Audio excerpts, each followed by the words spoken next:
एक मौलाना ने पंडित जी से कहा कि पंडित जी, अगर तुम एक रात हमारे कब्रिस्तान में बैठ जाओ तो तुमको 10,000 रुपया दें। हमारे कब्रिस्तानों में तो भूत और जिन्नात शाम को 7 बजे के बाद ऊपर आके बैठ जाते हैं। अरे पंडित जी ने कहा, मैं महामृत्युंजय जाप कर चुका हूं 1 लाख। तंत्र मंत्र करने में जिन्नात उन्नात से मैं नहीं डरता, 50 भूतों को तो मैंने खुद ही पाल रखा है।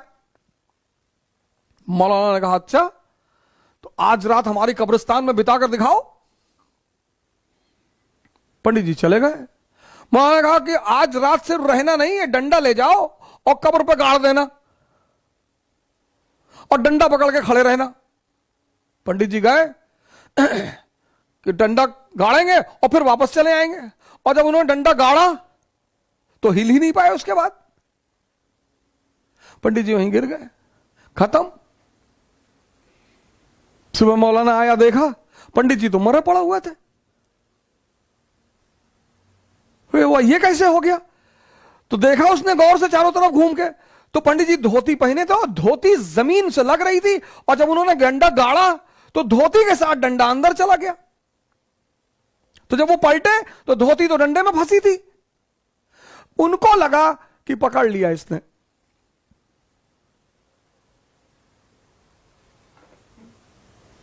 पंडित जी को लगा पकड़ लिया, पंडित जी निकल लिए।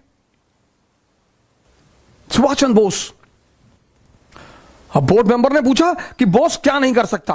बोले साहब सब कुछ कर सकता है। बोले सब कुछ कर सकता है बोस? उसने कहा अच्छा।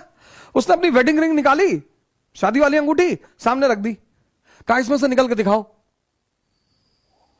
सुभाष चंद्र बोस ने एक पेपर लिया, कागज में लिखा SC बोस, और उस अंगूठी से निकाल दिया, कहा निकल गए। तो सिकंदर भी भारत की तरफ आ रहा था, पूरब की तरफ, तो गया डायनोसियस। डायनोसियस उसका आध्यात्मिक गुरु है। तो कहा गुरुदेव पूरब की तरफ जा रहे हैं, भारत की तरफ, कुछ लाना है? बोले यार कुछ लाना वाना नहीं है, हट जाओ, सामने से धूप आ रही है। तो 18 साल का लड़का जिद में आ गया कि नहीं बताओ कुछ लाना है कि नहीं।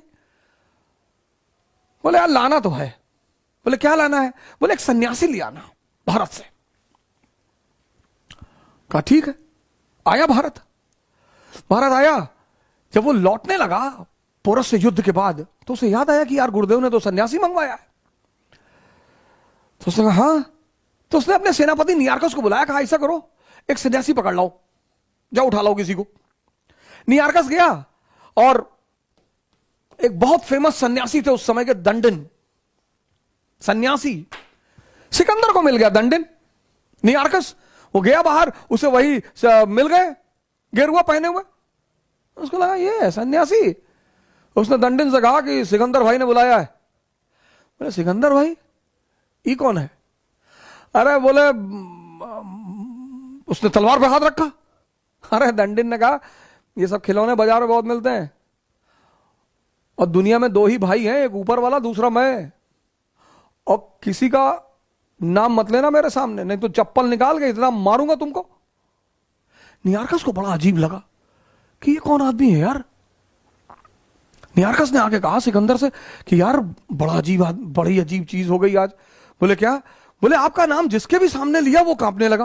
पहली बार एक नंगा सा आदमी, फकीर, भिखमंगा, वो तो हम ही को गाली देने लगा पलट के कि बड़ा सिकंदर देखे। सिकंदर ने कहा अच्छा चलो।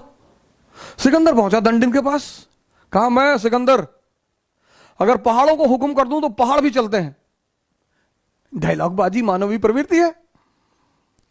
दंडिन ने कहा दिखा चला के, दिखा, बोल पहाड़ों से बोल। सिकंदर को लगा कि ज्यादा बोल गए यार। सिकंदर ने कहा कि बाबा जी टुकड़े टुकड़े कट डालेंगे? बोले हाँ कट डाल, मना किया क्या तुझे? तब सिकंदर ने हाथ जोड़ा, कहा बाबा जी हमारे साथ चले चलते, हमारे गुरु ने एक सन्यासी मंगाया, हमको काहे पचड़े में डाल रहे, हमारे साथ चले चले, जो पैसा रुपया बोलेंगे हम देंगे। बोले पैसा रुपया नहीं चाहिए, मेरे सवाल का जवाब दे दे सिकंदर, चलूंगा तेरे साथ। कहा बाबा जी पूछो। कहा मान ले तुम पर्वतस्थल में फंस गया और तुझे 1 गिलास पानी की जरूरत है। अगर तुझे 1 गिलास पानी नहीं मिला तो तू मर जाएगा, और वो 1 गिलास पानी मेरे पास है, तो तू उस 1 गिलास पानी के लिए मुझे क्या दे सकता है? सिकंदर ने कहा सरकार आधा राज्य दे दूंगा। बोलेगा मैं तब भी ना दूं तो? बोले सरकार पूरा राज्य दे दूंगा। बोले सोच सिकंदर, तेरे पूरे राज्य की कीमत एक गिलास पानी से ज्यादा नहीं है। तू क्यों मर रहा था पिछले 10 साल से? और सिकंदर उस बात को सोचने लगा कि हाँ यार, मेरे साम्राज्य की कीमत तो एक गिलास पानी से ज्यादा है ही नहीं, बुखार से मर गया।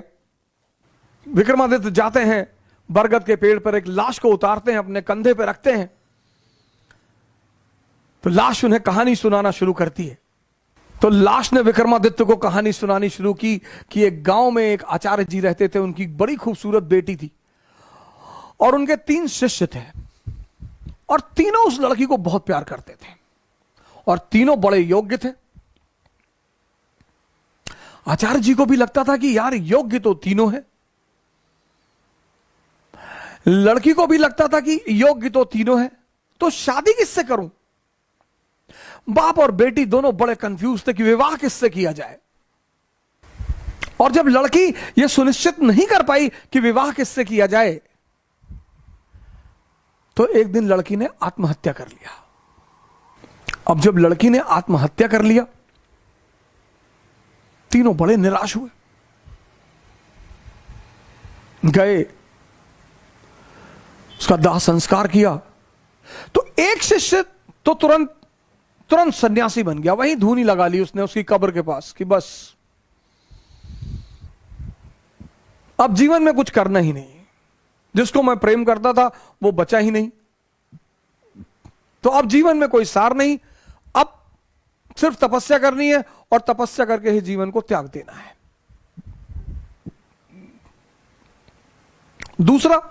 दूसरा फकीर बन गया, घूमने लगा देश विदेश में। उसे पता था कि हिंदुस्तान में कुछ संत हैं जो फिर से जीवित करने का मंत्र जानते हैं। लगा वो उन संतों को खोजने जो फिर से जीवित करने का मंत्र जानते थे। तीसरा जो उसमें था, वो डेली जाता था, उस मृत शरीर पे मसाला लेप लगाता था, साफ करता था, फिर उसे वहीं रख देता था। अब ये सिलसिला कुछ वर्षों तक चला, 2-4 वर्षों तक चला।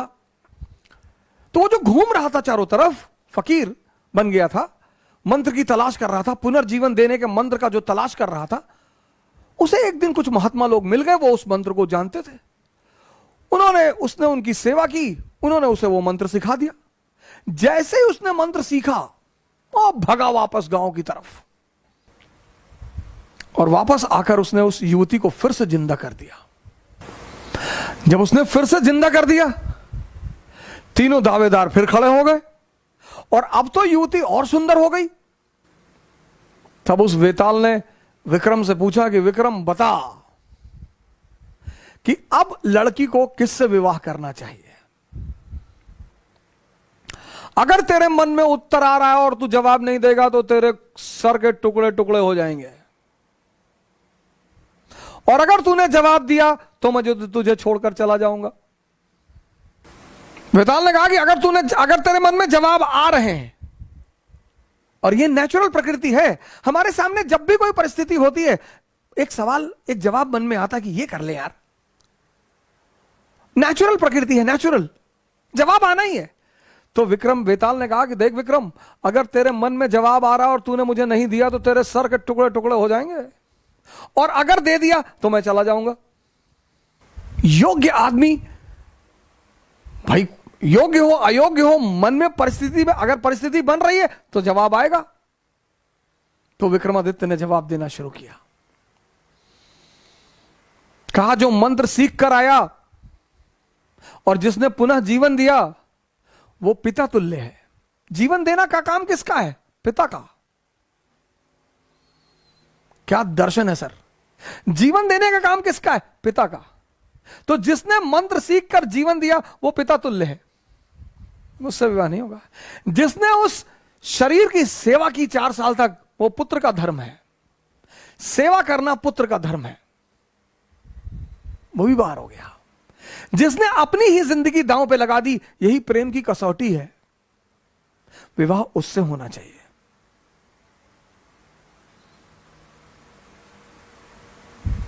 यह था शिक्षा देने का तरीका। और जैसे ही विक्रमादित्य ने जवाब दिया, वेताल उड़ चला कि तूने बोल दिया विक्रम। 25 बार विक्रम जाता है, 25 बार वेताल उससे सवाल करता है, 25 बार वो जवाब देता है और वेताल हमेशा निकल जाता है। और जब अंतिम बार विक्रम चुप हो जाता है, कविता पढ़िए सर, रणवीर चौकड़ी भर भर कर चेतक बन गया निराला था, राणा प्रताप के घोड़े से पड़ गया हवा का पाला था, गिरता न कभी चेतक तन पर राणा प्रताप का कोड़ा था, जो तनिक हवा से बाग हिली लेकर सवार उड़ जाता था, राणा की पुतली फिरी नहीं तब तक चेतक मुड़ जाता था। जिस देश में घोड़ा इतना दमदार है, इंसान है यहीं रहा है यहां नहीं थी जगह न कोई जहां नहीं, किसी अरमस्तक पर कहा नहीं। यही दोहराइए, कक्षा 5-6 में तो पढ़े होंगे ना। और सोचिए कि जिस देश का घोड़ा इतना दमदार है, घोड़ा, जिस देश के घोड़े में इतना जज्बा है, तो हम उस जज्बे को तोड़ देंगे? हम डर जाएंगे?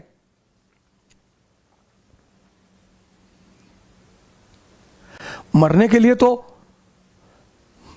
बंगाल में एक साहब खेत में बैठे हुए थे, हवाई जहाज गिर गया, मर गए।